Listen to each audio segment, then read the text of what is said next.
we will start our discussion with the drug nomenclature. Ab, how do we name the drugs? There are three types of names which we use at different time interval to um, to describe drugs. The first one is the chemical name. The chemical name is the um exact description of any drug. ठीक है, जैसे हम पढ़ते थे chemistry में 3 ethylene 5 propylene और पता नहीं क्या कुछ उसमें होता था, तो इतना लंबा चौड़ा जो नाम होता है वो केमिकल नेम होता है। ठीक है, ऑर्गेनिक केमिस्ट्री में आपने पढ़ा होगा। बट ये केमिकल नेम इतना बड़ा होता है बेटा कि हम उसको यूज नहीं कर पाते। बहुत लंबे लंबे नाम होते हैं, मैं दिखाता हूँ आपको आगे। बट जो किसी भी ड्रग का पेरेंट नेम होता है वो केमिकल नेम होता है।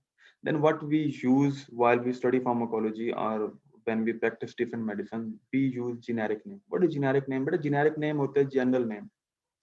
अब जेनेरिक एक लिटरेचर की टर्म है, generic mean general name. General name mean जो हर बंदा यूज करे, दैट इज जेनेरिक नेम। लेकिन अगर कोई कंपनी उस ड्रग को अपने नाम से मैन्युफैक्चर करना शुरू कर दे तो वो फिर उसको अपना नाम देगी, वो जेनेरिक नेम यूज नहीं करेगी। फॉर एग्जांपल पैनाडोल का हर किसी को पता है। पैनाडोल जो है ये ब्रांड नेम है, जो आप इसमें देखें ना, ये थर्ड में आ रहा है brand name. Brand name is also called proprietary name, कि जिसकी प्रॉपर्टी हो, जो इसको मैन्युफैक्चर करेगा वो अपनी मर्जी का उसको ब्रांड नेम देगा। तो Panadol is the proprietary name और the brand name, but the non-proprietary or the generic name of Panadol is acetaminophen. Acetaminophen is the generic name. अब ये acetaminophen को 100 कंपनियां मैन्युफैक्चर करेंगी तो 100 कंपनियां अपने अपने नाम दे देंगी, बट उन सब के अंदर जो जेनेरिक नेम मेंशन होगा दैट विल बी acetaminophen. इसकी एग्जांपल मैं आपको दिखाता हूँ, आप क्लियर हो जाएंगे। ये देखेंगे बेटा, कॉन्स्टान बहुत ही कॉमनली यूज होने वाली ड्रग है, फीवर में यूज होती है, एज अ पेन किलर भी यूज होती है, और भी यूजेस हैं इसके। So mefenamic acid. So mefenamic acid, it is the generic name. आप कोई भी मेडिसिन उठा के देखें, उसके brand name is Ponstan, manufactured by Pfizer. The dose is 250 milligram, and this whole packaging it contains 600 tablets. It has analgesic, anti-inflammatory, and antibiotic properties. तो कुछ इस तरह की डिस्क्रिप्शन होती है इसकी। So mefenamic acid is the generic name. You can also call it as the non-proprietary name. और जो इसका ट्रेड नेम है, जैसे प्रोप्राइटरी नेम है, डेट इज पोन्स्टान। अब फाइजर इसको पोन्स्टान के नाम से बनाती है। अब कोई और कंपनी होगी वो इसको किसी और नाम से बनाएगी, वो पोन्स्टान यूज नहीं करेगी, लेकिन जो भी नाम यूज करेगी उसके नीचे लिखा होगा मैफनेमिक एसिड। तो जेनेरिक नेम सब सेम ही लिखेंगे। Is that clear to everyone? So these are the three types of drug names that we use to discuss or describe drugs. आगे चलते हैं बेटा। So as you can see, the chemical name of aspirin, बड़ी बड़ी commonly use drug है जी, Disprin के नाम से आती है। The chemical name is acetyl salicylic acid and the generic name is aspirin, whereas the brand name बहुत सारे हैं बेटा, बहुत सारे हैं। एस्प्रिन जो है डिस्प्रिन के नाम से भी आती है, एस्प्रिन एस्कॉर्ट के नाम से भी आती है, एस्प्रिन लोप्रिन के नाम से भी आती है। तो जो जो कंपनी इसको मार्केट करेगी वो अपना अपना ब्रांड नेम देगी, लेकिन जेनेरिक नेम सब में एस्प्रिन ही लिखा होगा। इसी तरह बेटा एसिटामाइनोफिन है, पैनाडोल है, उसका जो एग्जैक्ट केमिकल नेम है that is N acetyl P aminophenol. तो it become really very difficult to use the chemical name. तो जेनेरिक नेम हम यूज करते हैं, फार्माकोलॉजी की बुक्स में भी जेनेरिक नेम ही यूज होंगे। But brand name of acetaminophen बहुत सारे हैं जी, पैनाडोल, कॉलपोल, टाइलिनॉल, बहुत सारे हैं, एकदम इन हंड्रेड्स हैं। So this is the difference between chemical, generic and brand name of drugs. Next हम चलते हैं जी, orphan drug versus orphan receptor. Orphan drug ऐसी ड्रग बेटा जिसके सर पे कोई शफकत का हाथ ना हो, that is called orphan drug. Means ऐसी ड्रग जिसके ऊपर बहुत कम डिजीजेस का शफकत का हाथ हो। The drugs which are developed for diseases in which the expected number of patients is small. बहुत जो रियल ड्रग्स होती हैं, for example multiple sclerosis, for example leukaemias, for example amyotrophic lateral sclerosis. तो ये ऐसी रेयर डिजीजेज हैं या इनकी इंसिडेंस इतनी कम होती है, ठीक है, कि इन डिजीजेस की ट्रीटमेंट के लिए ड्रग्स में कोई भी कंपनी इन्वेस्ट करना पसंद नहीं करती, क्योंकि उनको फिर प्रॉफिट कम आता है। लेकिन पैनाडोल में हर कंपनी इन्वेस्ट करेगी, क्यों? हर बंदे को बुखार होता है, ठीक है, 6 अरब की आबादी है दुनिया की, उसमें से हर बंदे बीमार है। तो उसमें जो कंपनी इन्वेस्ट करेगी एसिटामाइनोफिन को, जो कंपनी मैन्युफैक्चर करेगी उसमें उनको प्रॉफिट बहुत ज्यादा आना है।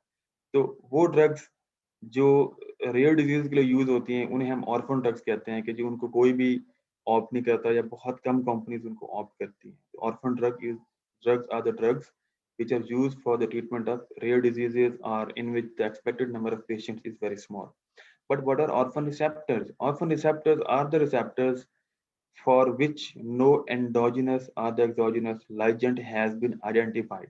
इसका जिस रिसेप्टर का कोई एगोनिस्ट अभी तक डिस्कवर ना हुआ उसको हम कहते हैं ऑर्फन रिसेप्टर, ठीक है। बट अगर फ्यूचर में उस रिसेप्टर का कोई एगोनिस्ट लाइगैंड डेवलप हो जाए, डिस्कवर हो जाए, then the receptors they are not called orphan receptor, then they are called adopted orphan, ठीक है, कि किसी एगोनिस्ट ने आके उनको ऑन किया। What is a placebo? Placebo is an inactive dummy medication. Dummy medication, dummy का मतलब है कि ये मेडिसिन नहीं होती बट लुक अलाइक होती है। आप मोबाइल की शॉप पे जाते हैं नया मोबाइल लेने, तो आप उनसे कहते हैं कि आप हमें इसका डमी दिखाएं, तो वो आपको उसका ना एक प्लास्टिक का बना हुआ डमी दिखा देते हैं कि ऐसा मोबाइल निकलेगा आपके नए बॉक्स में। Just like that, and placebo is an inactive dummy medication which is made up to resemble the active investigational formulation as much as possible, but it lacks therapeutic effect. It has no effect at all. ठीक है। तो placebo medicine भी आती हैं किसी ऐसे case के अंदर जहाँ पेशेंट साइकोलॉजिकल और साइकेट्रिक इलनेस में हो और वो कहे कि जी मुझे तो है ये प्रॉब्लम, मुझे तो इसकी ड्रग दे दें। At that point, we can give placebo. If you're sure that the patient doesn't need the exact medication, then we can give placebo.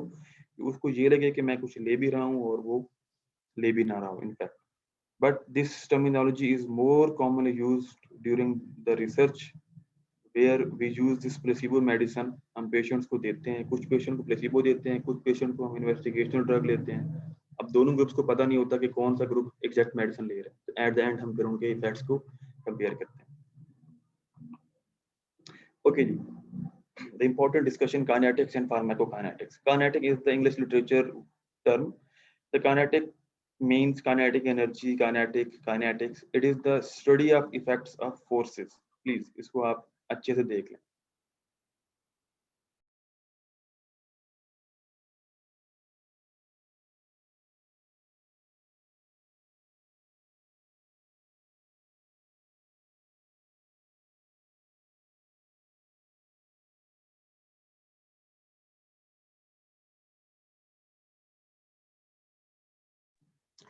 Okay, ji, kinetics. Kinetics is the study of effect of forces upon the motion of material bodies. अब हम जो भी drug देते हैं किसी भी patient को, वो बॉडी के अंदर मूव करती है, मूव करके वो पहुंचती है जी अपने साइट ऑफ एक्शन पे, टारगेट के ऊपर। हेडेक है तो हेडेक को रिलीव करने के लिए जो भी हम ड्रग लें, that should reach the inside of head so that it may act on it's designated target. But जब ये मूव कर रही होगी ड्रग, तो हमारी बॉडी की जितनी भी फोर्सेज हैं जो उस मूवमेंट के ऊपर इम्पैक्ट डालेंगे अपना, the study of all that forces and their effects, it is labeled as pharmacokinetics. अब हम इसमें क्या पढ़ते, अच्छा, अब जो भी ड्रग हम किसी पेशेंट को देते हैं, जिस मर्जी रूट से देते हैं, ओरल दे दें, कोई हम इंट्रामस्कुलर इंजेक्शन लगा दें, इंट्रावीनस दे दें, कोई भी हम रूट ऑप्ट कर लें for the administration, ultimately drug will move and it will reach the site of action. अब हम पहले ये देखते हैं कि ड्रग एडमिनिस्टर करने के बाद क्या क्या स्टेप्स होते हैं। देखिए जी, लेट्स सपोज एक पेशेंट है, उसने एक ओरल मेडिसिन ले ली। अब मेडिसिन सबसे पहले एब्जॉर्ब होगी, एब्जॉर्ब होने के बाद वो बॉडी की वो ब्लड में जाएगी, ब्लड में जाने के बाद वो होल बॉडी में डिस्ट्रीब्यूट होगी। The first step is the absorption, the second step is the distribution of drug. After distribution, during the distribution or after distribution, the drug will reach its exact site of action where it has to act. वहां पे जाके action देगी। Main while body क्या करेगी, body उसको metabolise भी करेगी और उसको इलिमिनेट भी करेगी। अगर बॉडी ये काम ना करे तो जो भी हम ड्रग लेंगे वो सारी जिंदगी हमारी बॉडी में ही रहे। तो ये बॉडी का तीसरा काम होता है। फर्स्ट बात एब्जॉर्प्शन, बॉडी में एब्जॉर्ब होती है, एब्जॉर्ब होने के बाद ड्रग डिस्ट्रीब्यूट होती है। थर्ड काम क्या होता है जी, थर्ड काम ड्रग का होता है कि वो मेटाबलाइज होती है और मेटाबलाइज होने के बाद एक्सक्रीट होती है, एलिमिनेट होती है बॉडी से और ब्लड से। फोर्थ वन यही मैंने बता दिया आपको, एलिमिनेशन फ्रॉम द बॉडी। तो ये 4 स्टेप्स होते हैं किसी भी ड्रग के, absorption, distribution, metabolism and excretion from the body. During the movement, कि जब हमने ड्रग लेने के बाद वो during the movement in the body, उसके 4 स्टेप्स होते हैं। अब इन 4 स्टेप्स पे जो हमारी अपनी पर्सनल बॉडी है इस मूविंग ड्रग के ऊपर कुछ इफेक्ट्स डालती है, उनको हम स्टडी करते हैं। That study of effects of forces of our body on the movement of drug in the body, this is called pharmacokinetics. ये देखेंगे, whatever the body does with the drug when it is moving in the system, that study is called as pharmacokinetics. What body do with the drug when it is moving. So pharmacokinetics, it has 4 important areas of discussion: absorption of drug, distribution of drugs, metabolism of drugs, and ultimately elimination of drugs. तो ये सारी movement होती है इन 4 steps में, और इन 4 steps के ऊपर body, हमारी पर्सनल बॉडी जो इफेक्ट्स डालती है, that is study of pharmacokinetics. But what is pharmacodynamics? Dynamic is once again the English literature term. Dynamic is the force which stimulates change within a system. अब तक हमने बात की कि जब बॉडी में ड्रग मूव करती है, मूव करते हुए वो 4 फेजेस से गुजरती है: absorption, distribution, metabolism and excretion. तो ड्यूरिंग दैट मूवमेंट बॉडी की जो फोर्सेस उन 4 स्टेप्स के ऊपर इन्फ्लुएंस करती हैं, that is study of pharmacokinetics. अब ड्रग भी तो चुप नहीं बैठेगी ना.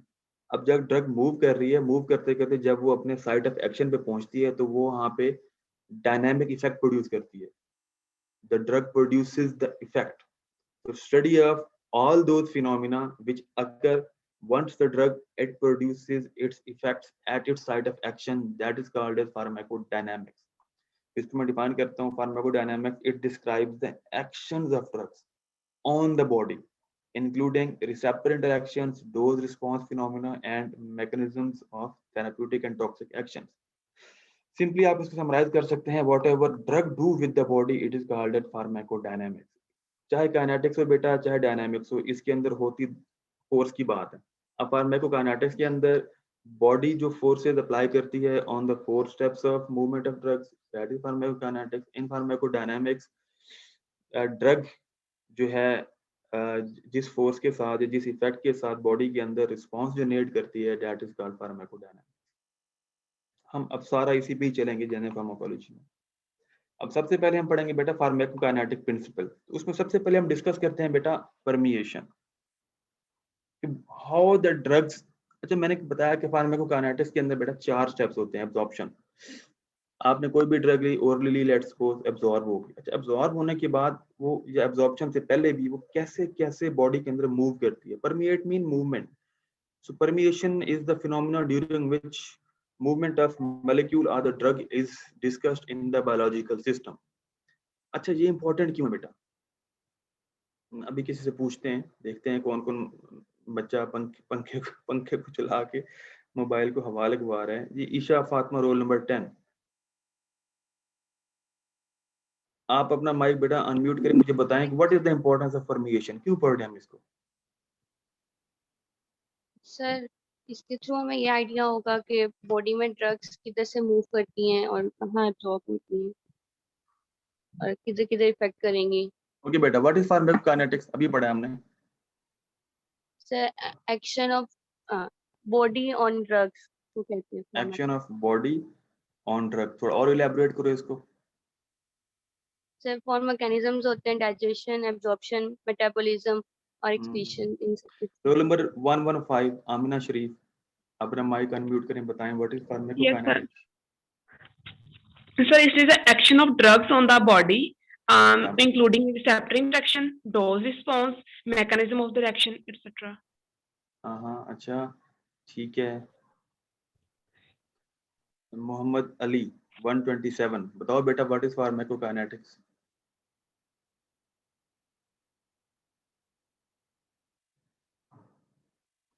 रोल नंबर 127 एब्सेंट है बेटा.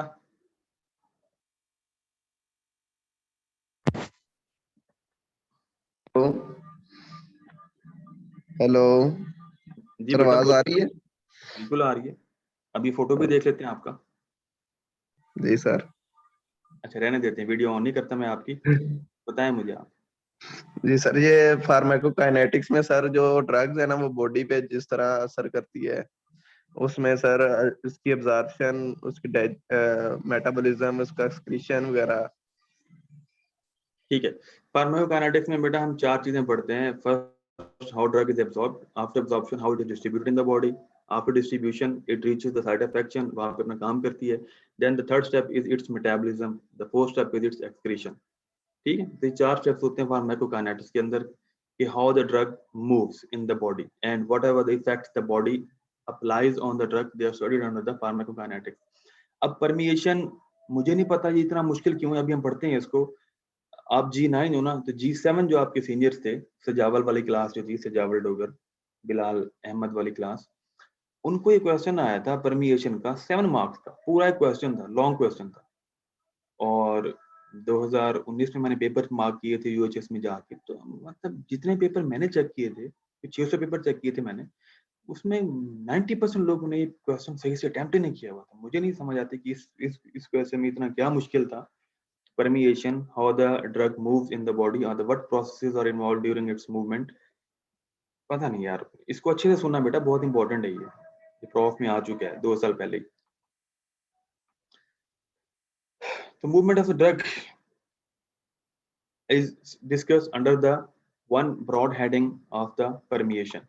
So what are different mechanisms of drug permeation? ये जो बेटा डायग्राम है ना, this is from the big Gadsden, और उसमें क्वेश्चन में ये भी आया हुआ था कि illustrate with the help of some diagram the mechanisms which are involved in the drug permeation.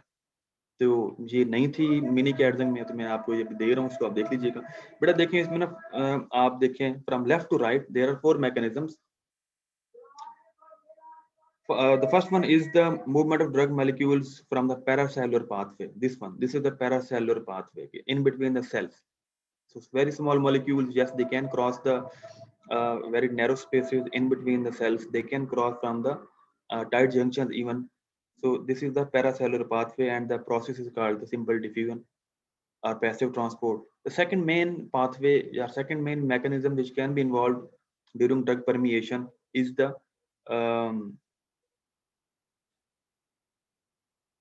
is this one. This is the simple diffusion. Okay? This is simple diffusion. This was the paracellular pathway, and this is the simple diffusion where, in which the drug is moving from the area of high concentration to the area of low concentration, directly crossing the biological membrane. This is simple diffusion. The third mechanism which can be involved is the carrier mediated transport. As you can see that in this illustration or in this cell, there are different carriers which are involved in the movement of different drugs, ions and molecules from outside to the inside of the cell and from inside to the outside of the cell. ये दोनों तरह से हो सकते हैं, inside भी और outside भी. The fourth one is the endocytosis and the exocytosis. The larger molecules, the protein in nature molecules, they cannot cross the tight junction. They cannot be transported via simple diffusion. They cannot be transported through carrier mediated. Some can be transported with carrier mediated, but majority cannot be. But the very larger molecule, they are simply engulfed into the cell. तो ये endocytosis है into the cell, और जब cell उसको out करता है, that is called the exocytosis.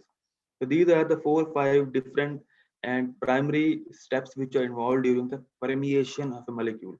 आपने drug ली, कोई भी टैबलेट ली, पैराडोल टैबलेट आपने तो खा ली, उसके बाद वो इंटेस्टाइन से कैसे ब्लड में गई, that is the permeation, that is the study of permeation. तो सीधा अगर वो जो ड्रग है that is lipid soluble, then that will be simply absorbed from the intestinal brush borders of the small intestines.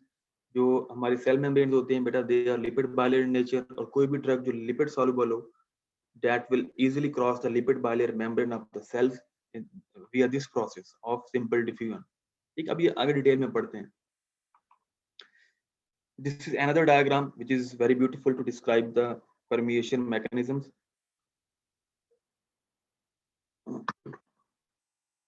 बेटा हमारे पास 2 तरह के ट्रांसपोर्ट होती हैं, broadly classifying. This one is the passive transport, this one is active transport. Passive transport के आगे हमारे पास further 3 सब टाइप्स होती हैं, important once.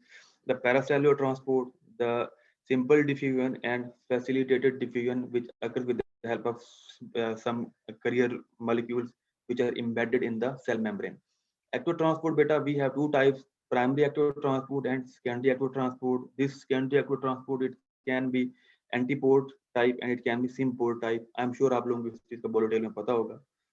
So these are the 5 main processes: simple paracellular transport, diffusion, facilitated diffusion, primary and secondary active transport. ये question आया था बेटा 7 नंबर का और किसी बच्चे ने भी बहुत अच्छा नहीं लिखा हुआ था. मेजॉरिटी ने इसमें बहुत मार्क्स लूज किए थे G7 में. आप यहाँ ये डायग्राम ड्रॉ कर सकते हैं या आप इसे पिचुअली ड्रॉ कर सकते हैं, ये वाली जो आपको बेटा अच्छी लगे. But this is the simple explanation कि what process they are involved in the formation of the molecule. Aqueous diffusion पढ़ लेना इसको, कोई मुश्किल नहीं. लिपिड डिफ्यूजन बेटा खुद ही पढ़ लेना इसको. What is Fick's law of diffusion? बेटा Fick's law of diffusion applies to the diffusion process only. ठीक है, it does not apply to active transport और द पैसिव ट्रांसपोर्ट. पहला पॉइंट. दूसरा, drugs which move via aqueous diffusion or via lipid soluble diffusion, they follow this law of diffusion. This law, it basically predicts the rate of movement of drug. किस speed से drug move करेगी. आपने एक tablet खाई, वो 1 घंटे में absorb हुई, दूसरी 6 घंटे में एब्जॉर्ब हुई. So this law, it tells us about the rate of diffusion, rate of movement of the molecule. We check the speed with the help of this law. So this law states that rate of diffusion of molecule is equal to C1 minus C2 multiplied by permeability coefficient divided by thickness into area of absorption. So based upon these parameters, we determine that how much speed or how much will be the diffusion speed of any drug in the body. Simple is that. कोई मुश्किल नहीं. Transport by special carriers. There are some certain special carriers which are involved. ये table भी draw करना था question में, जो किसी बच्चे ने ड्रॉ नहीं किया हुआ था, किसी एक ने भी ड्रॉ नहीं किया हुआ था, क्योंकि ये टेबल मिनी कैट्स में है ही नहीं. It is from big cats. कुछ हमारे पास ड्रग्स होती हैं which do not follow all the 5 previously described transport mechanisms जो मैंने बताए हैं अभी. तो फिर क्या होता है बेटा, बॉडी में के लिए कुछ स्पेशल ट्रांसपोर्ट मैकेनिज्म्स होते हैं. फॉर एग्जांपल ये देखें, ये diagram. This is the axon of neuron, this one, and these are the terminal portions of axon. ठीक है बेटा, आप देख सकते हैं. This neuron, please follow my pointer. This is the vesicle, and this vesicle, it contains the norepinephrine, ATP, and phosphate. So when this vesicle, it releases the norepinephrine and ATP into the synaptic cleft, then norepinephrine, it acts on its receptors on the postsynaptic membrane. इतना आप सबको पता ही होगा. But after the effects produced by the norepinephrine, what happens is that this norepinephrine, it diffuses into the surrounding tissues. ये देखो बेटा, diffusion. ठीक है, it diffuses into the surrounding tissues. But most of the amount of norepinephrine, it is reuptaken back into the neuron terminal. This one, presynaptic neuron. As you can see, this norepinephrine, it is being reuptaken back into the same neuron from where it was excreted with the help of special transporter, which is called the NET. NET means norepinephrine transporter. So this is the special transporter which has been provided to the norepinephrine for its reuptake back into the neuron. And we can block this NET transporter with the help of certain drugs. For example, as you can see, cocaine, tricyclic antidepressants. So these are the two main drugs which can be used to block this transporter. Coming back to the previous diagram. So NET transporter, as you can appreciate, its physiological function is the norepinephrine reuptake from the synapse. And the pharmacological significance of this transporter is that this is the target of cocaine and some tricyclic antidepressants which can block this transporter. And once this transporter will be blocked, then there will be increase in the levels of norepinephrine in the synaptic cleft. सीधी सी बात है, जब ये transporter block हो जाएगा तो यहाँ से release तो हो रही नॉरेपिनेफ्रिन, लेकिन वो एब्जॉर्ब नहीं हो रही, जब वापस नहीं जा रही अपने न्यूरॉन में, तो यहाँ पे क्लेफ्ट के अंदर नॉरेपिनेफ्रिन के लेवल्स बढ़ जाएंगे.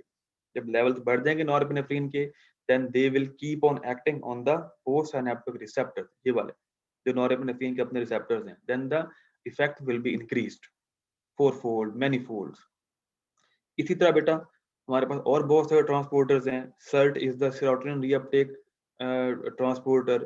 VMAT is the vesicle mediated, I don't remember its abbreviation.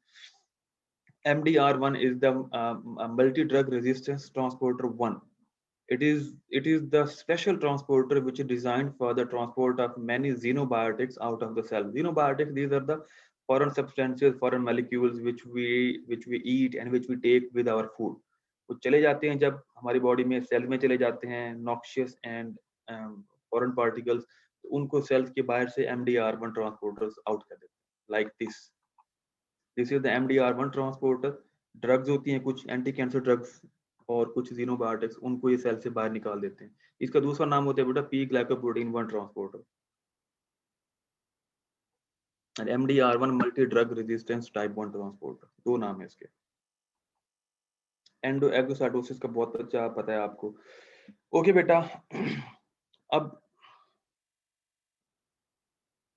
यार अब मैं एक नई चीज स्टार्ट करने लगा हूँ, organisation of weak acids and bases. ठीक है, सीआर कहाँ बैठा है भाई? CR, talk to me. Salman. अस्सलाम वालेकुम सर. वालेकुम सलाम. बेटा समझ आ रही है लेक्चर की कि नहीं? Yes sir. बेटा मैं क्या एक रिक्वेस्ट कर सकता हूँ आज आपकी क्लास से? कर सकते हैं जरूर सर. पक्की बात है. देख तू उनसे पूछे बगैर बात कर रहा है, बाद में फिर वो तेरे से नाराज ना हो जाए. नहीं सर. बेटा मैं रिक्वेस्ट सिर्फ इतनी करना चाहता हूँ कि अब मैं जो पढ़ाने लगा हूँ ना, ठीक है, मैं रिक्वेस्ट करके कह रहा हूँ, इसको प्लीज सुन लो, अच्छी तरह समझ लो. इसके बाद लेक्चर खत्म है. It will take only 10 minutes. Can I have that request please? Yes sir, no problem. ठीक है बेटा, इसको हम एक्सप्लेन करते हैं, इसके बाद हम आप सबसे पूछते हैं कि आपको कितना समझ आया. इसकी इंपॉर्टेंस क्या है बेटा? इसकी इंपॉर्टेंस ये है कि बहुत बहुत ट्रिकी कॉन्सेप्ट है. दूसरा, अभी आपके G8 के सीनियर्स के प्रॉफ में ये 4 नंबर का क्वेश्चन भी आया था इसी ही डिस्कशन से रिलेटेड. तो बेटा बहुत इंपॉर्टेंट है. और तीसरा जो इसका इंपॉर्टेंट पॉइंट है, वैसे बताना नहीं चाहिए लेकिन चलिए मैं बता देता हूँ. बेटा जब मैंने MBBS की, मुझे इसका कॉन्सेप्ट समझ नहीं आया. जब मैंने MPhil मास्टर्स किया अपना, मुझे तब भी इसका कॉन्सेप्ट समझ नहीं आया. किसी को बताना नहीं आता, ठीक है, उन्हें कहेंगे कि सर ने कैसे पास करी फार्माकोलॉजी. इस पे बहुत रिसर्च की बेटा, बहुत खपा, तब जाकर मुझे इसका कॉन्सेप्ट समझ आया. बिकॉज एक बुक में ये सही से एक्सप्लेन नहीं है. बहुत सारी बुक्स पढ़ने के बाद मुझे इसकी समझ आई. I want all of you to please pay your full attention. बस रट्टा मारते रहोगे बेटा, क्या समझ नहीं आती.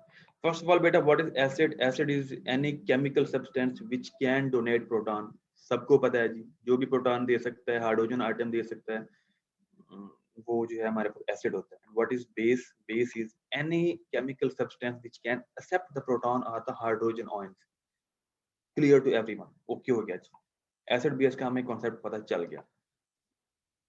What is pK? pK is basically negative log of the dissociation constant. ठीक है, negative log of dissociation constant. ये P यहाँ गलत लिखा हुआ है, इसको मैं डिलीट कर दूंगा. So what is dissociation constant? Dissociation constant is the ability of any acid to dissociate into its relative ions. Water के अंदर, अच्छा हम strong acid उसी को बोलते हैं जो जितना ज्यादा dissociate होता है, जो जितना ज्यादा प्रोटॉन्स को डोनेट करता है. That acid is labeled as very strong acid, very good acid. Water के अंदर वो जाके बहुत ज्यादा हाइड्रोजन आइटम्स को डोनेट कर सकता है. ठीक है. अच्छा अब हम ये क्यों पढ़ रहे हैं? हमारे पास जितनी भी मेडिसिन होती हैं जो हम लेते हैं, please listen to me, they are either weak acids or weak bases. Majority of the drugs which we are using nowadays, they are either weak acids, very weak acids, or very very weak bases. अब हम acid और basis अगर हम as a medicine ले रहे हैं तो हमें पता होना चाहिए कि ये वाटर के अंदर किस तरह से डिसोसिएट करते हैं. एसिड कौन सी ड्रग वाला एसिड जो है वो कितना ज्यादा डिसोसिएट करेगा, कौन सी बेस जो है वो कितना ज्यादा इफेक्टिवली प्रोटॉन्स को या हाइड्रोजन एटम्स को एक्सेप्ट करेगी. इसका नॉलेज हमें पता होना चाहिए. And based upon this ability of acid to dissociate in the water, we determine कि उसका, उस ड्रग का solubility का लेवल क्या होगा वाटर के अंदर या लिपिड्स के अंदर, और उस ड्रग की एब्जॉर्प्शन पे क्या क्या इफेक्ट्स आ सकते हैं. अभी समझाता हूँ. ठीक है बेटा, एक बार समझ लो पहले, what is law of mass action? कौन बताएगा मुझे? जो बच्चा बताएगा उसको इनाम मिलेगा. Please raise your hand. What is law of mass action? पढ़ के आओ केमिस्ट्री में. लॉ ऑफ मास एक्शन कोई बच्चा? कोई नहीं पढ़ के आया? किसी को नहीं आता? अस्सलाम वालेकुम सर. जी बेटा बताओ. It is the rate of Sir, create. आप So may I state it? जी जी yes.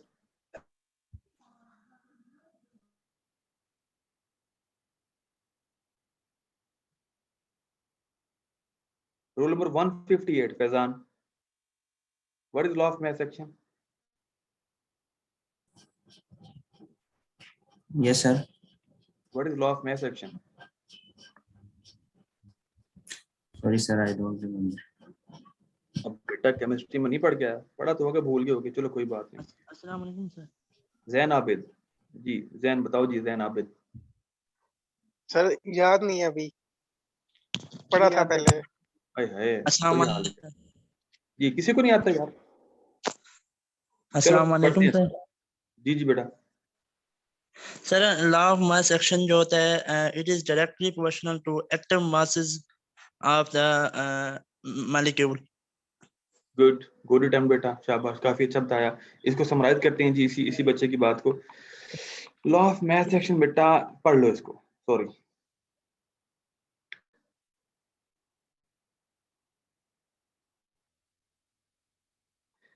It is the principle that the rate of chemical reaction or the direction of chemical reaction is proportional to the concentration of the reacting substances. हमारे पास कोई reversible reaction हो, ठीक है, जो right to left भी जा सकता हो, लेफ्ट टू राइट भी जा सकता हो। अब हमें कैसे पता है किस वक्त उसकी डायरेक्शन क्या होगी? सिंपल सी बात है, जिस तरफ के हमारे पास रिएक्टिंग सब्सटेंसेस हैं वो ज्यादा होंगे, उस तरफ से रिएक्शन स्टार्ट होगा और दूसरी साइड पे जाएगा। आगे देखते हैं इसको, ये देखें बेटा, ये वाला देखें, ये हमारे पास एक रिवर्सिबल रिएक्शन है। अब इसी डायग्राम पे सारी डिस्कशन होगी। After that we are done with today's lecture. This is the reversible reaction, ठीक है। अब as per law of mass action, the direction और the rate of this reaction will be from left to right or right to left based upon the concentration of substances. अगर ये substrate ज्यादा होगा तो इसकी जो डायरेक्शन है वो लेफ्ट टू राइट होगी। अगर ये दोनों सबस्ट्रेट ज्यादा होंगे तो इस रिएक्शन की direction from right to left होगी। क्लियर हो गया? पहले नीचे देखो बेटा, RCOOH, this is the weak acid. As you can see this is in its non ionised form. हम कह सकते हैं कि इस वक्त इस पर कोई चार्ज नहीं है, नॉन आयोनाइज्ड है। अब हमने बात की थी acid they can donate proton. आप राइट साइड पर देख सकते हैं RCOO नेगेटिव चार्ज हो गया और इसने क्या किया, एक प्रोटॉन डोनेट कर दिया। हम हाइड्रोजन एटम को हम प्रोटॉन बोलेंगे in our next discussion. So any chemical substance which can donate proton, this is labelled as acid. So this is acid. अब हम ये जानना चाहते हैं कि जी जो एसिड होता है वो वाटर सॉल्युबल होता है या लिपिड सॉल्युबल होता है, क्योंकि हमारे पास जो सेल्स हैं उनकी जितनी मेम्ब्रेन्स है हमारे बॉडी के अंदर, they are lipid bilayer in nature. अब सेल मेम्ब्रेन खुद लिपिड बायलेयर इन नेचर है, तो सीधी सी बात है वो हर उस सब्सटेंस को जो लिपिड सॉल्युबल है वो क्रॉस करने देगी। So lipid soluble drugs, lipid soluble substances, they can cross the lipid bilayer membrane of cells very easily via simple diffusion. तो हमारे लिए ये बहुत जरूरी ये चीज जानना कि एसिड जो है हमारे पास, अगर वो आयोनाइज्ड स्टेट में हो, this is called the ionised state which carries the charge. और अगर वही एसिड हमारा नॉन आयोनाइज्ड स्टेट के अंदर हो, तो इनमें से कौन सी स्टेट ऐसी होगी जो लिपिड सॉल्युबल होगी और कौन सी स्टेट होगी जो वाटर सॉल्युबल होगी और कौन सी स्टेट लिपिड बायलेयर मेम्ब्रेन को क्रॉस करेगी। हमें पता है कि जितनी भी ड्रग्स हैं हमारे पास उसका मेजॉरिटी या वीक एसिड्स हैं या वीक बेसिस हैं, लेकिन अब वीक एसिड्स और वीक बेसिस का जो सबसे बड़ा प्रॉब्लम है ना, they can exist in both forms, ionised form में भी और नॉन आयोनाइज्ड फॉर्म के अंदर भी। Look at the acid situation. अब देखें ये वाली जो फॉर्म है एसिड की, this is non ionised form, no charge, where this form of acid is the ionised form. अब हम कंफ्यूज हो जाते हैं जी कि बॉडी के अंदर किस जगह पे कौन सा लेवल ज्यादा होगा एसिड का और उस लेवल पे उसकी एब्जॉर्प्शन कम होगी कि ज्यादा होगी। इससे पहले हम एक और बात समझना चाहेंगे बेटा, this one, water acts as a dipole and attracts the charge substances. जिस तरह बेटा हर क्रिकेट के मैच के अंदर ना एक मैन ऑफ द मैच होता है ना बेटा, this is the man of the match या this is the principal slide of today's discussion. Water acts as a dipole and attracts the charged substances. We know that water is the neutral molecule. हमेशा हमने यही पढ़ा है, but it acts as a dipole. It is not a dipole. It is not the charged substance, but it acts as a dipole. Why? As you can see कि जो हमारे पास एक suppose structure है वाटर की, as you can see, oxygen, it is bound with the two hydrogen atoms in its chemical structure. But इसकी arrangement water molecule की बेटा कुछ ऐसी होती है, ये दो हाइड्रोजन एटम वो एक साइड पे आ जाते हैं और पॉजिटिविटी जनरेट करते हैं, और ये जो ऑक्सीजन एटम है ये एक साइड पे आ जाता है और ये नेगेटिविटी जनरेट करता है। डाइपोल मीन बेटा two poles, positive and negative. So as you can appreciate in this diagram that water has supposedly two poles. This one is the negative pole, whereas this one is the positive pole. So water is not a dipole, but it acts as a dipole. Is that clear, beta? Water acts as a dipole. ये पहला concept हो गया आपका आज का. And it attracts the charged substances. सीधी सी बात है, जब ये dipole है तो ये हर charged substance को attract करेगा. अगर वो नेगेटिवली चार्ज है तो ये positive side of dipole attract करेगी उस सब्सटेंस को. अगर कोई सब्सटेंस हमारे पास नेगेटिवली चार्ज पॉजिटिवली चार्ज है तो उस सब्सटेंस को ये negative side of dipole attract करेगी. In any case water acting as a dipole attracts all the charge substances. This is the concept. अब बेटा यहाँ पे आते हो, मैंने क्या बात की, ये रिवर्सिबल रिएक्शन है एसिड का. This form of acid it is the non-ionized form because it has no charge, whereas this form is the ionized form. और ionized form क्यों generate हुई? Because acid it has donated the proton. After donation of proton, the acid becomes charged. अब ये charged substance है. अब if I say that water acts as a dipole and it attracts this charged form of the acid, and after attracting it will make a bond with this charged form of acid and it will make it water soluble. Is that clear? Yes, it should be clear.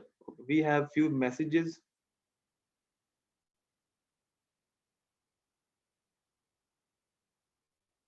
ठीक है बेटा.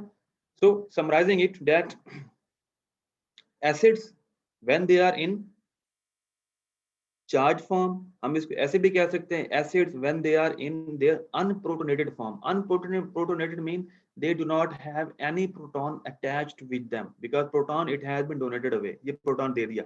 Now this form of acid it is ionized form, it is unprotonated form, it is charged form, जो मर्जी कह लो बेटा. But this form of acid it is what? It is water soluble. ये लिखा है जी नीचे, ये water soluble है. अब बेटा जब ये एसिड की फॉर्म वाटर सॉल्युबल है तो मैं कह सकता हूँ that this form will not be able to cross the lipid bilayer membrane of the cell. Yes, I can say that because lipid bilayer membrane they do not allow the entry of any water molecule or water soluble molecule to cross their passage barrier, जो मर्जी कह लो.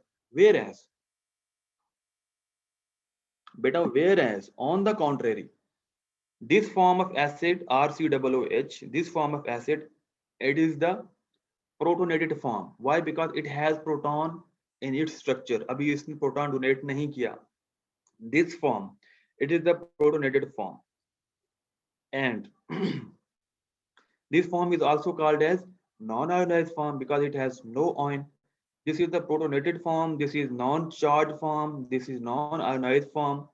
This will not be attracted by the water molecules. Water acts as dipole and it attracts the charged substances. So now this form it is uncharged. It will not be attracted by the water molecules.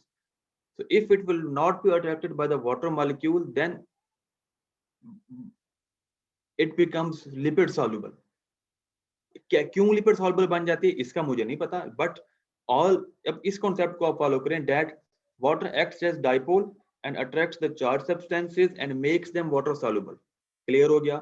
And all the non-ionized form they are not attracted by the water dipole, rather they become the lipid soluble. So this form of acid it is non-charged form. This will not be attracted by the water dipole and it will become the lipid soluble. As you can see नीचे लिखा हुआ बेटा, this is uncharged form, this is more lipid soluble form. अब इस सब को पढ़ने का रीजन क्या है बेटा? आपने कभी एक्सपीरियंस किया होगा या आगे करेंगे इंशाल्लाह, पेशेंट को हम कोई भी मेडिसिन प्रिस्क्राइब करते हैं वो सबसे पहला क्वेश्चन करता है ये खानी किस तरह से है जी?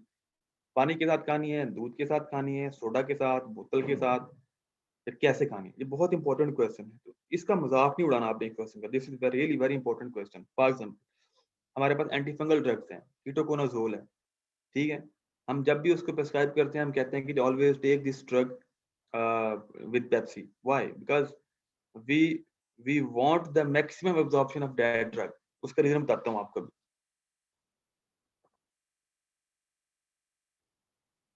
देखो बेटा, ketoconazole is very acidic, not very acidic mean it is the weak acidic form of the drug। हम किसी पेशेंट से कहते हैं कि जी इस ड्रग को आप ले लो जी पेप्सी के साथ। अब पेप्सी क्या है जी, हमें पता है कि जी वो उसकी जो पीएच है दैट इज मोर एसिडिक। अब पीएच एसिडिक का क्या मतलब है? पीएच का मतलब है पावर ऑफ हाइड्रोजन आयंस।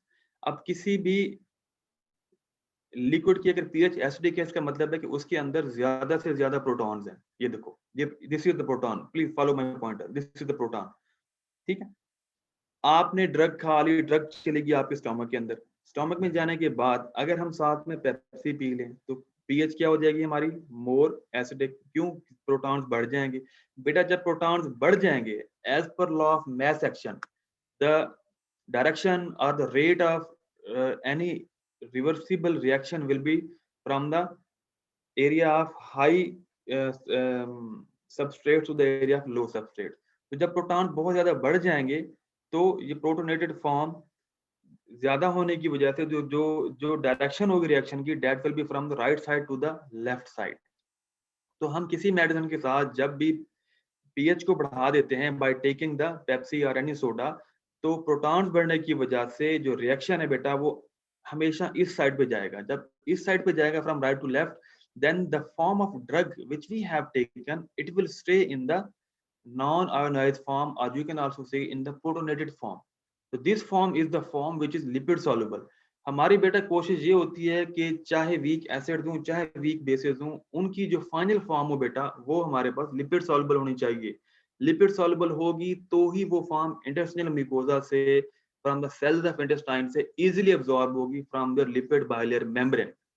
तो हम सोडा दे के पेप्सी दे के बेसिकली रिएक्शन को हम from right to left start करना चाहते हैं, और हम प्रिवेंट करते हैं रिएक्शन को कि वो रिएक्शन लेफ्ट टू राइट कभी भी ना जाए। हम नहीं चाहते कि एसिडिक ड्रग जो है वो आयोनाइज्ड फॉर्म में है। आयोनाइज्ड फॉर्म में आएगी तो water by acting as dipole it will not only attract but it will also make it water soluble, जो कि हम कभी नहीं चाहते।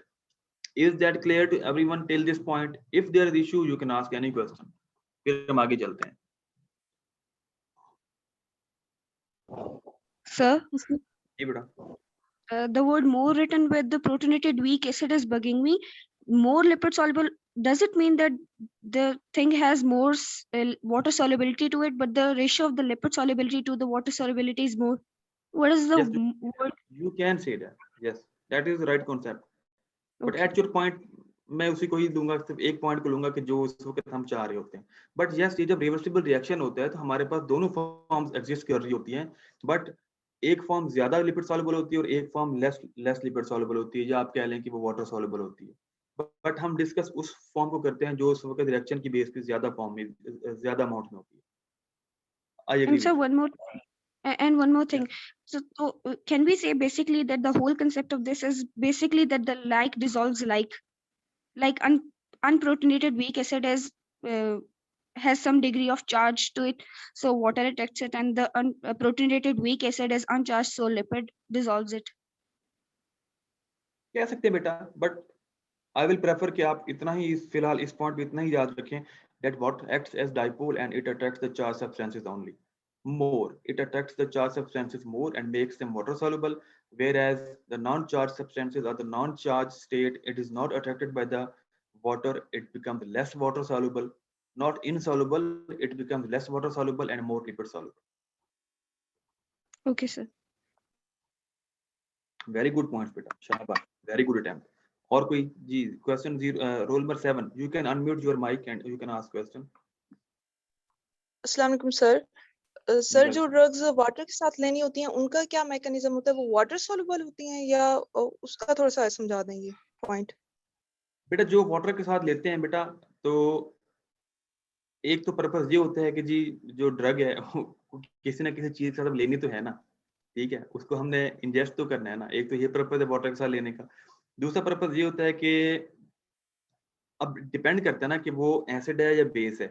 अगर तो वो एसिडिक इन नेचर है, ठीक है, तो वाटर के साथ हमें लेने से वो स्टमक में जाने के बाद आपसे पहले जिस लड़की ने क्वेश्चन किया है, मैं उसी के ही क्वेश्चन को इंडोर्स करूंगा आगे और थोड़ा सा मॉडिफिकेशन करूंगा कि बेटा जब हम कोई भी वीक एसिडिक ड्रग लेते हैं, लेट्स सपोज हमने वीक एसिडिक ड्रग वाटर के साथ ले ली, दिस इज द पॉइंट, तो क्या होगा?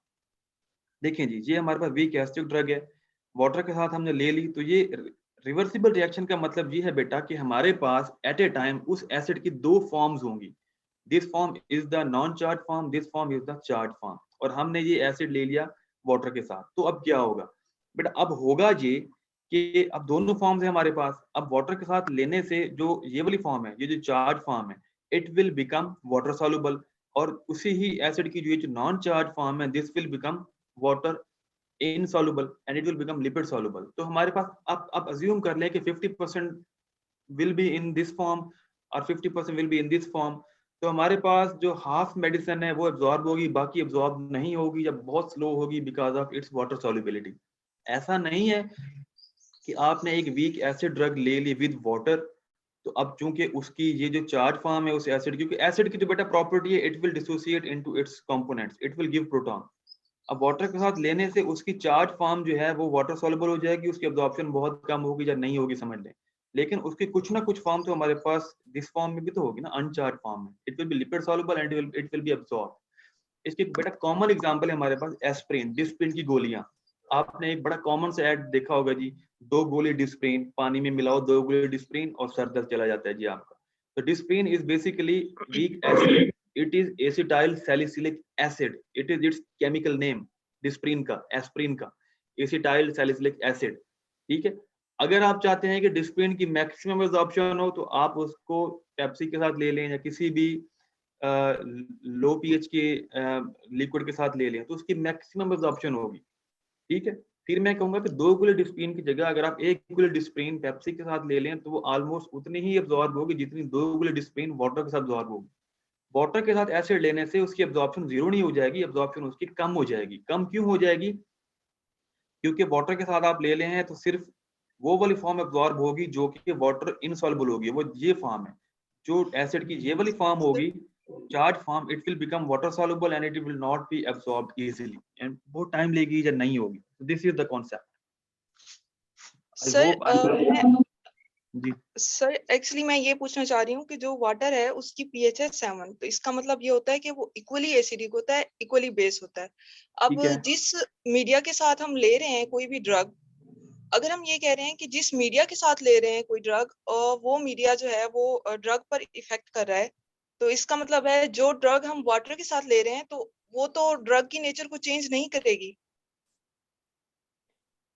मैक्सिमम एब्जॉर्प्शन हो सकती है ड्रग की बेटा वो नहीं, हाँ जी, वो वाटर के साथ ड्रग की नेचर को चेंज नहीं करेगी। देखिए मैं बताता हूँ, अब देखिए आप ड्रग लेट्स सपोज आप डिस्प्रिन आपने ली, स्टमक की पीएच हमें पता है कि 2 है या 2 to 3 है, वो पहले से ही एसिडिक है। ठीक है, अगर आप उसको कोला ड्रिंक के साथ लेंगे तो उसकी जो पीएच है थोड़ा सा और नीचे चली जाएगी, लेट्स सपोज 2 से भी नीचे 1.5 पे चली जाएगी। जब मोर एसिडिक पीएच हो जाएगी तो उसकी एब्जॉर्प्शन बढ़ जाएगी because the more drug will be available in the lipid soluble form. लेकिन ऐसा नहीं है कि वो वाटर के साथ लेने से उसकी एब्जॉर्प्शन पे बहुत ज्यादा इफेक्ट आ जाएगा। हाँ, ये हो सकता है कि आपने वाटर लिया तो उसकी जो पीएच है थोड़ा सा, वाटर जाएगा तो एसिड आपको और डाइल्यूट हो जाना है, तो आपकी जो पीएच है थोड़ी सी वो बढ़ जानी है, 2 to 3 की जगह थोड़ी सी 4 पे चली जानी है, थोड़ी सी बढ़ जानी है ना बिकॉज ऑफ डाइल्यूशन इफेक्ट। तो ये आप कह सकती हैं। Yes sir, thank you. Okay, अच्छा अभी मैं आपको एक्सप्लेन करूंगा कि अब की बार प्रॉफ में क्वेश्चन कौन सा आया था, बट उससे पहले हम एक्सप्लेन करेंगे वीक बेसिस के कॉन्सेप्ट को। So as you can see this RNH2 it is the weak base. RNH2 एक एग्जांपल से दी गई है, ठीक है। This RNH2 it is the weak base. अब हमने डिस्कस किया था कि bases they have the capacity to take proton, ठीक है। So this base it will take this proton and it will become charge RNH3 positive. Please keep following my pointer. So this RNH3 positive, this is the form of base which has accepted the proton and after accepting it becomes charged.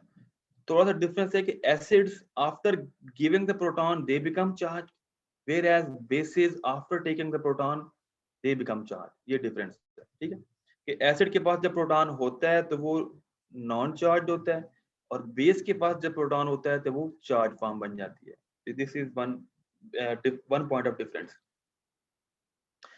So this charge form of base, since it carries a charge, So it will be attracted by the water molecules and it will become water soluble. So we can say that the protonated form or the charged form of base, it becomes more water soluble. ठीक है? Whereas the uncharged form or the unprotonated form of the base, it becomes less water soluble, more lipid soluble. So this is the point of interest today. अब बेटा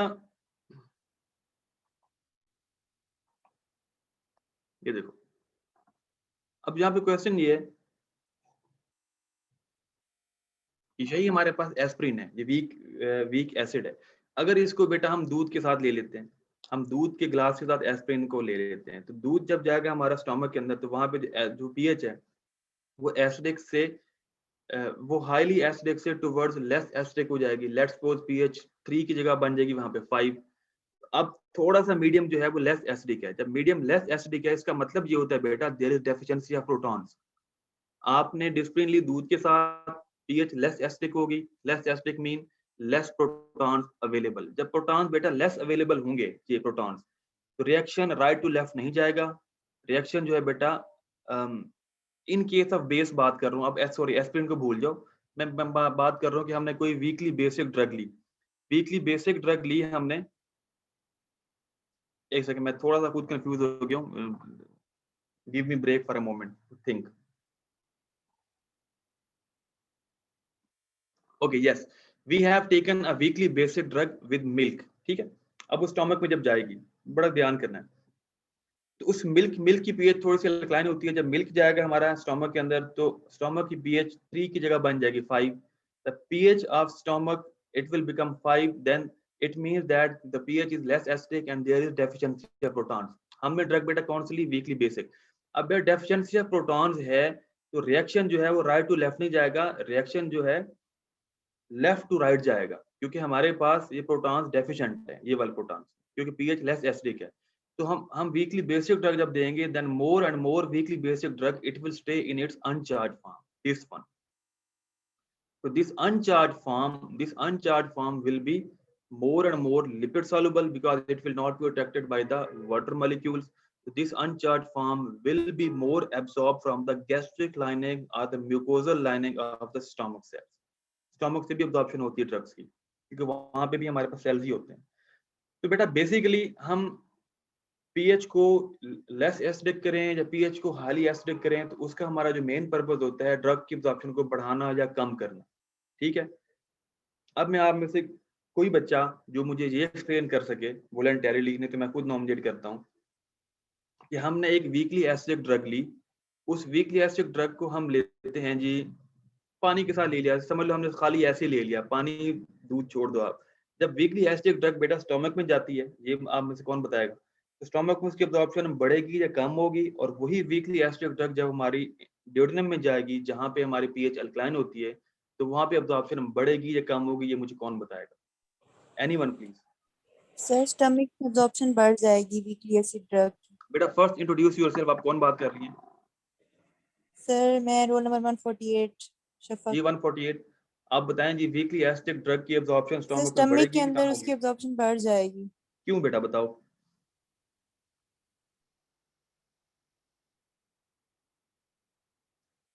explain it please.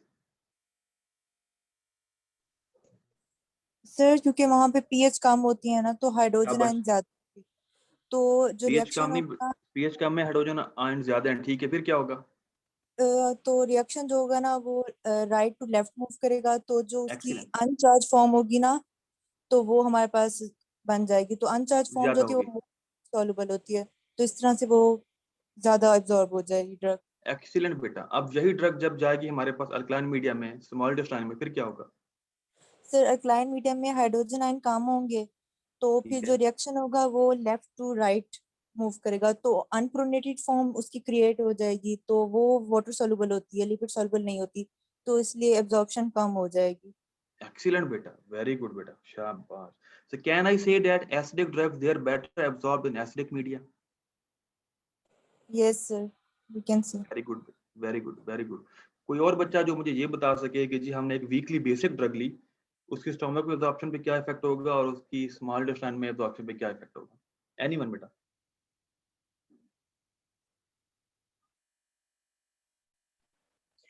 So weekly basic drug जो होगी sir वो duodenum के अंदर उसकी absorption ज्यादा होगी। पहले स्टमक में बेटा क्या होगा? सर स्टमक के अंदर उसकी एब्जॉर्प्शन कम होगी क्यों क्योंकि बेटा? उसकी प्रोटोनेटेड फॉर्म ज्यादा हो जाएगी और वो आयनिक है, चार्ज्ड है, तो उसकी एब्जॉर्प्शन कम होगी, लिपोफिलिक कम होगा। और ड्यूडेनम के अंदर क्योंकि अल्कलाइन पीएच है और डिसोशिएट हो जाएंगी उसकी प्रोटोनेटेड फॉर्म भी, तो अनप्रोटोनेटेड फॉर्म डोमिनेट करेगी और वो लिपोफिलिक होती है तो वो इजीली एब्जॉर्ब हो जाएगी। एक्सीलेंट बेटा, बहुत अच्छा। इसी पॉइंट को कोई और बच्चा एक्सप्लेन कर दे फर्दर। बहुत अच्छा बताया आपने कि वीकली बेसिक ड्रग स्टमक में एब्जॉर्ब कितनी होगी और ड्यूडेनम में कितनी होगी।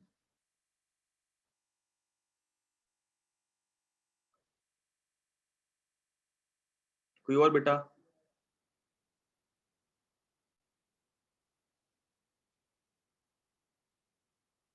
चलिए मैं ही बता देता हूँ बेटा, जो वीकली बेसिक ड्रग है ना, अब स्टमक के अंदर हमारे पास पीएच जो है वो एसिडिक है, जिसका मतलब है कि प्रोटॉन्स वहां ज्यादा हैं।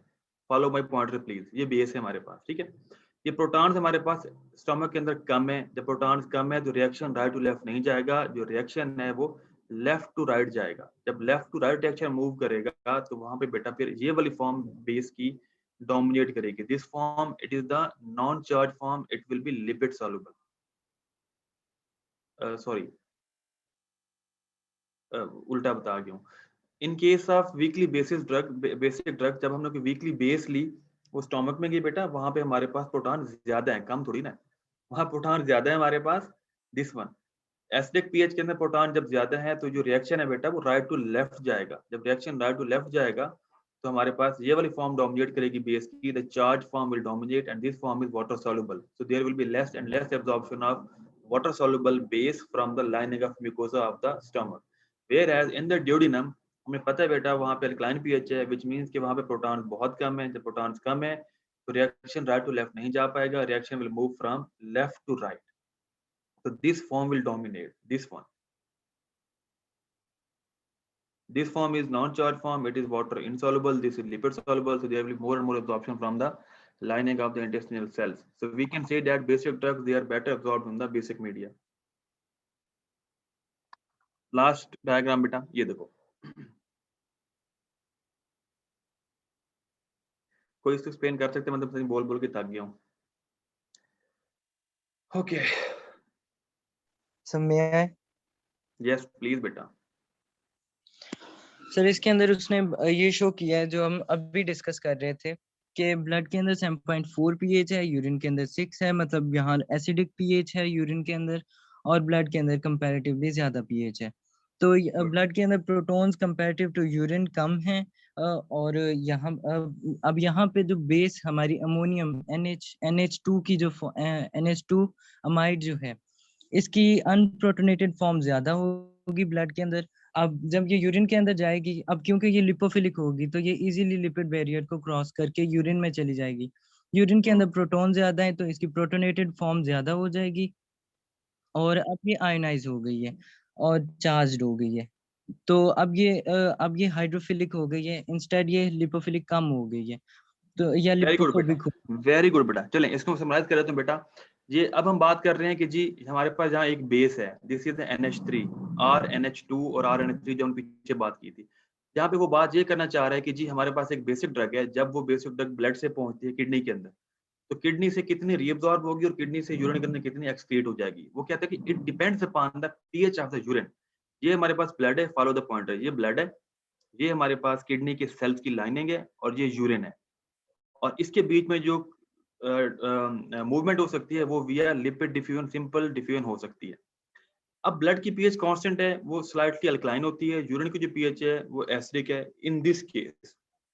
अब वो ये कहना चाह रहा है कि जी अब हमें ये बताएं कि जी जो वीकली बेसिक ड्रग हमने ली, जब वो किडनी में जाती है वो कैसे कैसे वहां पे मूव करेगी। ये देखें बेटा, यूरिन की जो पीएच है एसिडिक है, ब्लड की पीएच अल्कलाइन है। ये है हमारे पास, follow the pointer, this is the RNH2। ये हमारे पास थोड़ा सा बोल्ड एरो है, ये हमारे पास थोड़ा सा पतला सा एरो है, ठीक है। ये बता रहा है कि हमें कौन सा रिएक्शन इस वक्त वहां पे डोमिनेट करेगा। तो ये बोल्ड एरो है, इसका मतलब है कि जहाँ पे ये रिएक्शन डोमिनेट कर रहा है, ये वाला कौन सा रिएक्शन, जिसमें RNH 3 positive, it is being converted into the RNH2 form. Why? Because यहाँ पे जो pH है वो slightly alkaline है. There is deficiency of protons, relative deficiency of protons. जब बेटा protons कम हो गए तो पीछे जाता हूँ, ये देखो ये रिएक्शन, ठीक है, बेसिक ड्रग है हमारे पास, ठीक है, इसमें हम ये कह रहे हैं कि प्रोटॉन्स कम है, जब प्रोटॉन्स कम है बेटा तो रिएक्शन लेफ्ट टू राइट जाएगा, और जो डोमिनेंट फॉर्म होगी वो दिस वन होगी, नॉन प्रोटोनेटेड फॉर्म, तो वो यहाँ पे यही शो हो रहा है, ये देखो ये वाली, this form will be dominant, ये बोल्ड एरो का मतलब है this reaction will be dominant, कि प्रोटॉन्स कम है तो ये वाली फॉर्म डोमिनेंट होगी, जब ये फॉर्म डोमिनेंट होगी, since this form has no charge, it will be water insoluble, this will be lipid soluble, and this form will cross the lipid bilayer membrane and this drug will now come into the urine. अब बेटा जब urine में आएगी, urine में pH क्या है जी, यहाँ पे आप देखें यूरिन में पीएच है हमारी एसिडिक, एसिडिक का मतलब ये है कि यहाँ पे प्रोटॉन्स ज्यादा हैं, जब प्रोटॉन्स ज्यादा हैं, ये देखो बेटा प्रोटॉन्स जब ज्यादा होंगे तो ये जो बेसिक ड्रग है इसका reaction from right to left हो जाएगा, now this drug will come into charge form. आप देख सकते हैं कि ये जो बोल्ड एरो है, bold arrow, this will be the dominant direction of the reaction. Now this drug is in its charge form, this is the charge form, this will be water soluble form. Why? Because this charge form it will be attracted by the water dipole and it will be water soluble. अब ये देखो ये tilted सा arrow है, it means कि this form is water soluble, it cannot cross the lipid bilayer membrane, it cannot go back into the blood, now it will go into the what urine और body से excrete हो जाएगी। तो हम ये यहाँ पे समझ सकते हैं कि जो बेसिक ड्रग थी जब एसिडिक पीएच के अंदर आई तो वो ज्यादा एक्सक्रीट हुई, एब्जॉर्ब नहीं हुई, ठीक है, एब्जॉर्ब नहीं हुई। हम कह सकते हैं कि basic drugs they are better are more excreted in the acidic medium, this is the acidic medium, yellow coloured urine वाला। So the summary is acidic drugs they are better absorbed in the acidic media and better excreted in the basic media, whereas basic drugs they are better absorbed in basic media and better excreted in the acidic media. सारा जो लोचा है बेटा proton क्या है, water solubility, lipid solubility, medium का, pH का, ये सारे लोचे हैं। लास्ट थिंग इज बेटा this one is the ammonia, सबको पता है जी NH3, this is the ammonia, this is बेटा प्राइमरी अमाइन। प्राइमरी अमाइन का बेटा मतलब ये होता है कि आप अमोनिया के स्ट्रक्चर में से एक हाइड्रोजन एटम को निकाल दें, उसको रिप्लेस कर दें विद द R ग्रुप और द अल्काइल ग्रुप, तो this is the primary amine. अगर आप बेटा एक की जगह 2 हाइड्रोजन निकाल दें and replace them with 2 R groups, then this will become the secondary amine. बेटा if you remove all the hydrogen atom from the chemical structure of ammonia and replace them with the R group, then this structure is labelled as tertiary amine. So this is ammonia, this is primary amine, this is secondary amine, this is tertiary amine. अब एक point आप यहाँ पे note करें, यार आप में से कौन जीनियस बंदा, ठीक है, रेज योर हैंड, जो आप में से बता देगा उसको बेटा मैं 100 रुपए का इनाम दूंगा जब भी वो मुझे मिलेगा बंदा, ठीक है। क्वेश्चन इज इन 4 स्ट्रक्चर्स में से ammonia, primary amine, secondary amine, tertiary amine, इनमें से कौन सी फॉर्म है जो ब्लड ब्रेन बैरियर को क्रॉस कर जाएगी, कौन बता सकता है बेटा? तो टर्शियरी अमाइन। गुड बेटा, और कोई?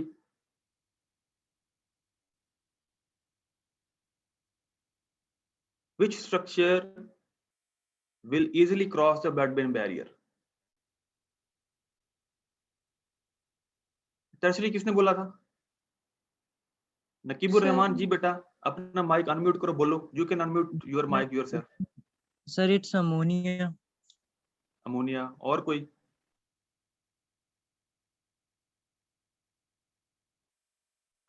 किस लड़की ने टर्शियरी बोला था? सर अमोनिया अब्सॉर्ब होगी ब्लड ब्रेन बैरियर से। अच्छा आप कहते हो अमोनिया क्रॉस करेगी, अच्छा वाई बेटा, वाई, क्यों? सर क्योंकि इसके R ग्रुप्स अगर ज्यादा होंगे तो हैवी होती जाएगी, 3 R ग्रुप्स होंगे तो और हैवी हो जाएगी सर। ना बेटा, ना ना ना ना, और कुछ, और कुछ। The answer lies based upon today's discussion. is space ना, तो जितना उसके पास प्रोटॉन नहीं होगा तो वो उतनी अपनी फॉर्म में ज्यादा ब्लड ब्रेन बैरियर को क्रॉस कर सकेगी। अच्छा बेटा आप में से ये बताओ इन 4 स्ट्रक्चर में से कौन सी जो फॉर्म है that is charge form?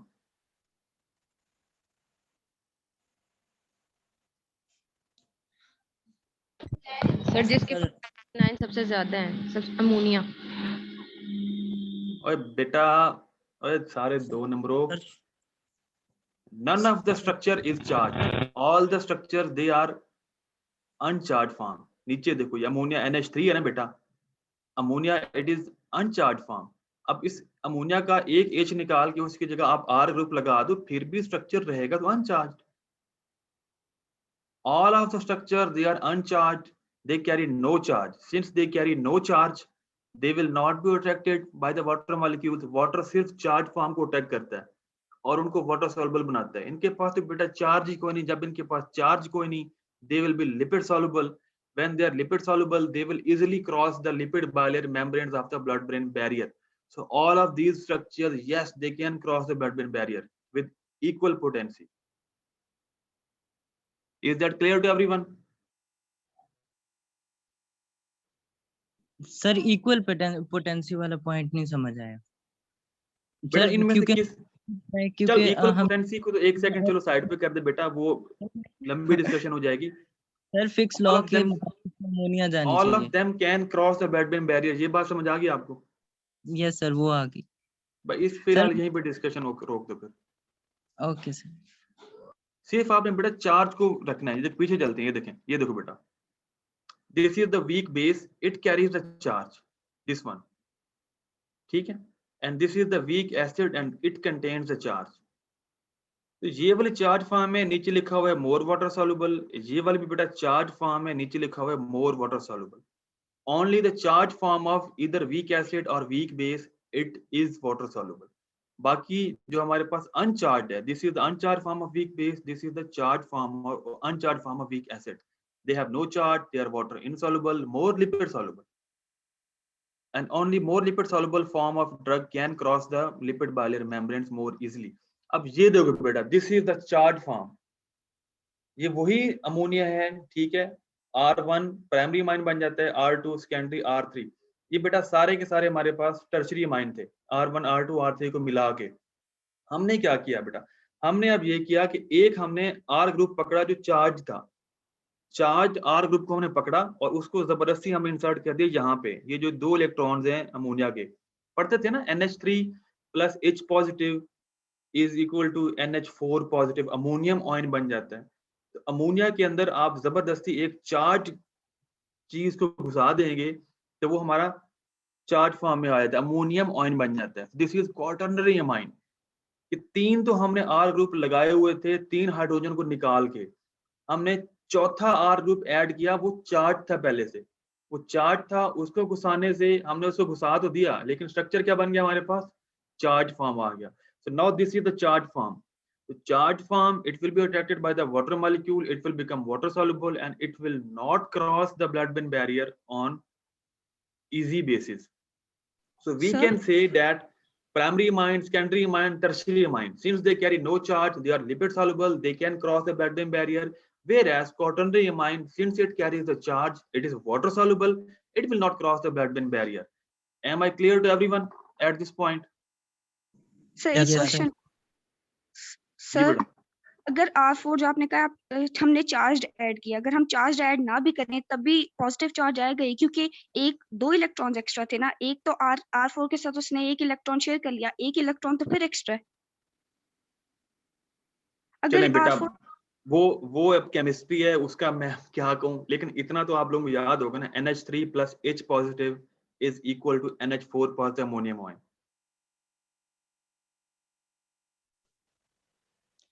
Sir जी बेटा।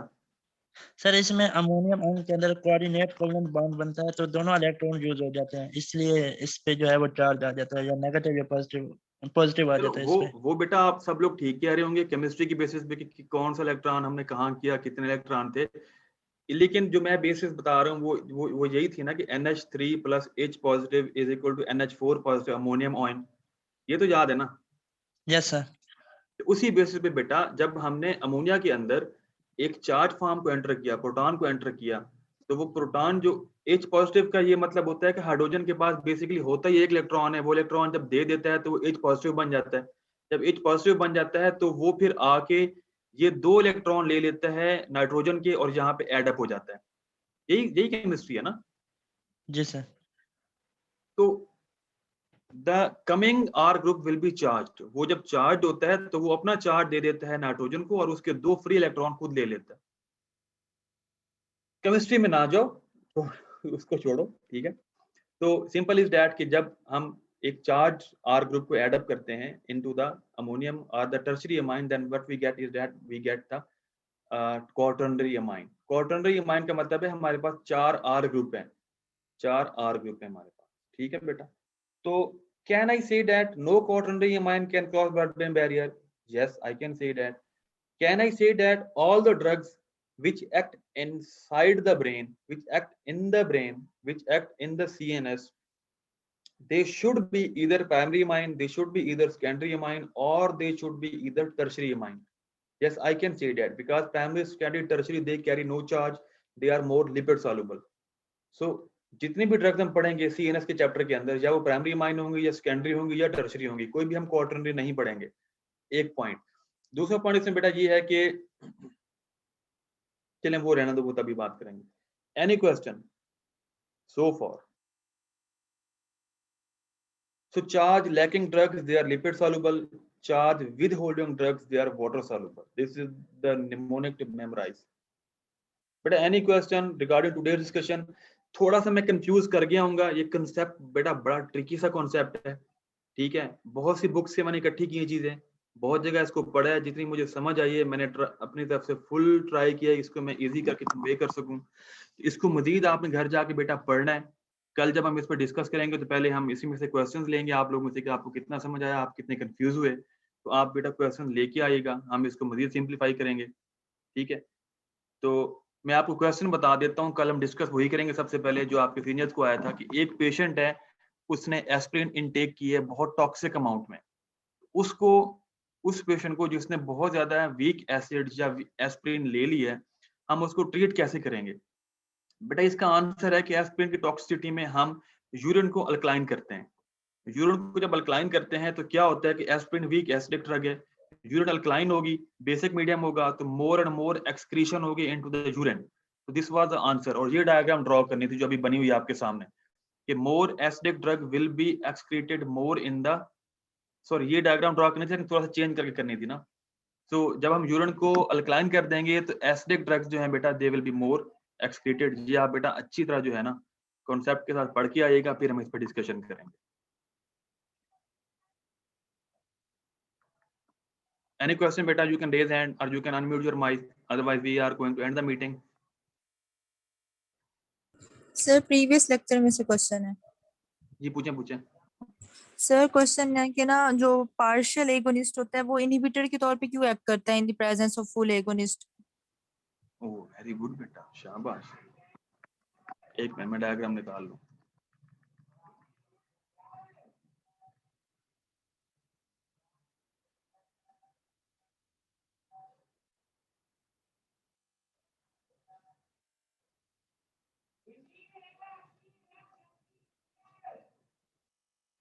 ये डायग्राम बेटा? Yes sir. ओके बेटा, इनका क्वेश्चन है जी कि partial agonist it acts as an antagonist in the absence, sorry in the presence of full agonist. वो इसमें ये है जी कि एक कंडीशन है, उसमें हमने फुल एगोनिस्ट भी दिया हुआ है, पेशेंट चलो समझ लें, फुल एगोनिस्ट भी दिया हुआ है और साथ में पार्शियल एगोनिस्ट भी दिया हुआ है। रिसेप्टर सेम है, एक रिसेप्टर है, उसका हमने फुल एगोनिस्ट दिया जब, तो वो जो फुल एगोनिस्ट है वो एक्टिव फॉर्म ऑफ रिसेप्टर के साथ बाइंड करके इफेक्ट प्रोड्यूस करने की कोशिश करेगा। प्लीज फॉलो द पॉइंटर, ये वाला। The full agonist, it will try to bind with the active receptor form and it will try to bring up the full response. This one, ये वाला, ठीक है बेटा। अब at the same time हमने partial agonist भी दे दिया। अब बेटा जब हमने partial agonist दिया तो वो क्या करेगा? This partial agonist, it will compete with the same active receptor with which full agonist wants to bind. अब रिसेप्टर एक है, मतलब रिसेप्टर टाइप एक है। अब उसको क्लेम करने वाले दो हमारे पास ड्रग्स हैं, एक फुल एगोनिस्ट है उस रिसेप्टर का, एक पार्शियल एगोनिस्ट है। अब होगा क्या बेटा? अब जो फुल एगोनिस्ट है बेटा आपके सामने है, उसकी जो कैपेसिटी है वो ज्यादा है इफेक्ट प्रोड्यूस करने की, पार्शियल एगोनिस्ट की कैपेसिटी कम है इफेक्ट प्रोड्यूस करने की। अब पार्शियल एगोनिस्ट बेशक थोड़े रिसेप्टर के साथ बाइंड करे, कुछ ना कुछ के साथ तो बाइंड कर ही जाएगा ना, बेशक थोड़े के साथ करे, 50% के साथ करे, जितने के साथ मर्जी बाइंड करे। अब पार्शियल एगोनिस्ट के बाइंड करने की वजह से फुल एगोनिस्ट जो है वो अपना काम पूरा नहीं कर पाएगा, क्योंकि कंपटीशन आ गया ना। अब एक रोटी है, उसको एक बंदा खाए पूरा खाएगा, उसी एक रोटी को 2 बंदे खाएं, तो दूसरा बंदा चाहे उसमें से 2 बाइट ले, 3 बाइट ले, जितने मर्जी बाइट ले, जो पहला बंदा है वो उसको पूरा तो नहीं खा सकता ना। तो हम ये कहेंगे ना कि दूसरे बंदे की वजह से वो रोटी पूरी नहीं खा सका।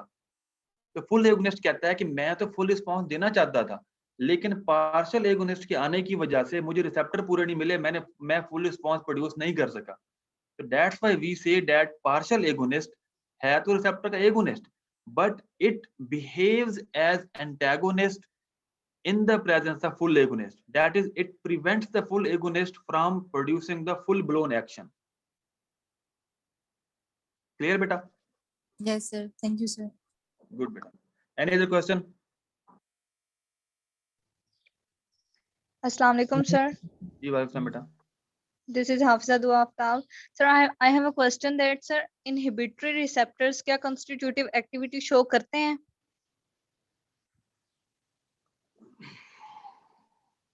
बेटा चाहे रिसेप्टर इनहिबिटरी हो चाहे एक्साइटेटरी हो, आप उसको ना ध्यान में लाएं। आप सिर्फ ये देखें कि जो भी रिसेप्टर है, चाहे इनहिबिटरी है, वो तो उसका इफेक्ट है ना कि इनहिबिटरी इफेक्ट देता है या एक्साइटेटरी इफेक्ट देता है। We will discuss in pharmacodynamics इंशाल्लाह।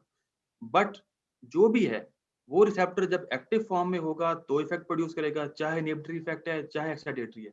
और जो भी रिसेप्टर है वो हमेशा के हमेशा एक बैलेंस फॉर्म में होता है, which is called as the constitutive form. Yes, it will give the constitutive activity. We have different receptors in the brain. Some are excitatory, some are inhibitory. For example, glutamate receptors, they are excitatory. Likewise, aspartate, they are excitatory. And whereas GABA receptors, they are inhibitory. GABA and glycine is also inhibitory. ठीक है, तो हमारे पास एक balance चल रहा होता है। वो ये रिसेप्टर की प्रॉपर्टी है कि वो कॉन्स्टिट्यूटिव फेज में होता है, कि एक्टिव और इनएक्टिव का एक कॉम्बिनेशन होता है। इफेक्ट पे ना जाए। All the receptors in the body they remain in the constitutive form. Okay sir, thank you. Welcome. Any other question? अस्सलाम वालेकुम सर। वालेकुम। सर हमारे पास कोई ड्रग एम्फीफेटिक फॉर्म में एग्जिस्ट करती है? इन विच फॉर्म बेटा? एसिडिक और एम्फीफेटिक फॉर्म। दूसरा क्या बोला? Acidic and